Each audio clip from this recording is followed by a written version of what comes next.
Chip, we've talked before about whether work is a job, a career, or whether it's been elevated to a calling. Sure. And you wrote about it extensively in Peak, obviously, Yeah. but now you've got it into an equation that's pretty interesting. Can you tell us about that? Yeah, the equation for calling is pleasure divided by pain, and that sounds sort of simple. Could relate to all kinds of things beyond just your work. And the truth is, callings are beyond work. I mean, someone can have a 9-to-5 job, but what their calling is being a lay leader at church, or there's all kinds of ways that we can have our calling. The thing about a calling is you have a high pain threshold. And I've read a lot of different people who were sort of living their calling. And what you see is that when you actually look at the person and how they live their life, they may look like a workaholic. And so the difference between someone who's a workaholic and a calling is the following. Someone who has a calling is fueled by something inside of them that gives them pleasure, that gives them a sense that this is incredibly important for them to be doing.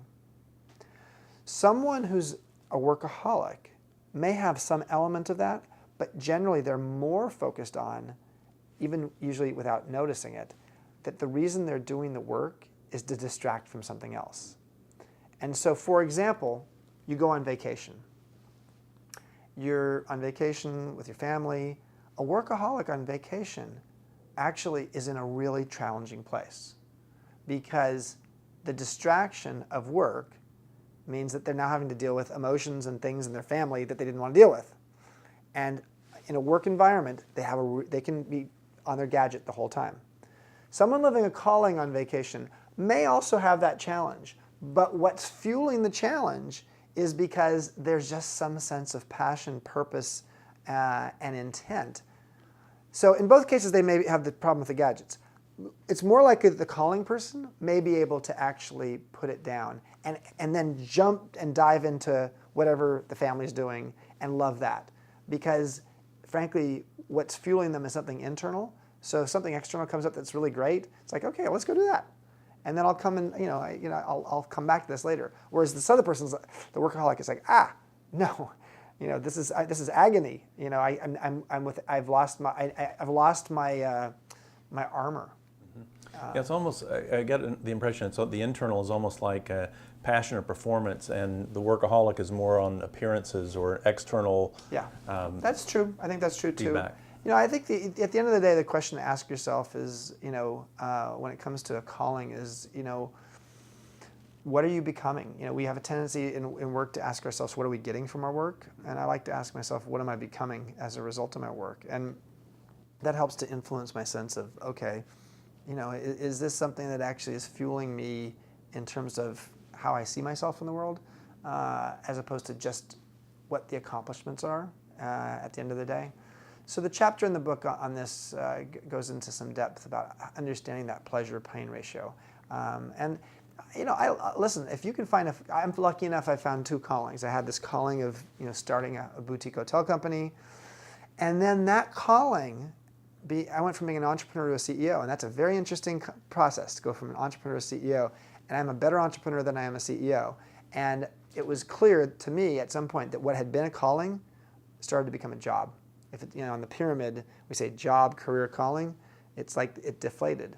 And at the same time, I had this new calling, which was writing and speaking, which I loved. And I had the old calling and the new calling at the same time, and it was like having an affair and feeling like I couldn't talk about it at work. And that was a hard thing, but it actually helped me to see, the number one influencer that affects that calling, if you're losing the calling, is the pain starts to become more predominant. You come back from a vacation and you look at how much there is to do and you realize, how was I doing that? I was doing 60, 80, 100 hours a week. But when the pleasure was fueling it, it was great. But when the pleasure started to diminish and the pain grew, it was no longer a calling. And that's when you have to figure out, oh my gosh, what am I going to do? I've created a company and an organization and a way of being in the world that has me working 80 hours a week. It was fueled by calling. Now it has to be fueled by workaholism. I don't want to be a workaholic. I don't want to be a workaholic. And that's when for me, had to get to a place where I said, I've got to sell a majority interest in the company, no longer be CEO, and spend my time on this other calling, the writing and the speaking, which is what I've been able to do. When we talked about Maslow and his designs around peak experiences, oftentimes he referred to peak experiences as a time that people were in a flow. Yeah. Talk about the equation for flow.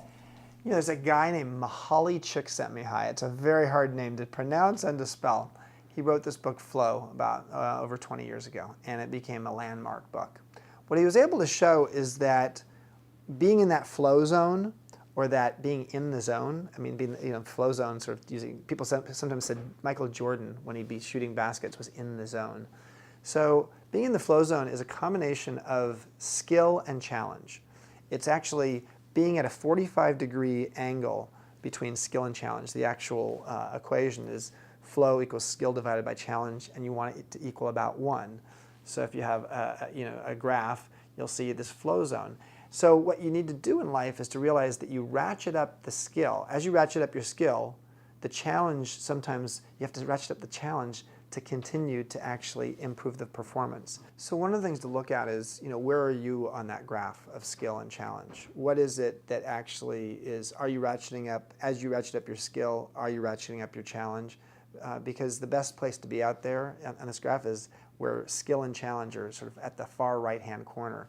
When you're in that place, you're like Michael Jordan shooting 20-footers in a national championship or a world championship game.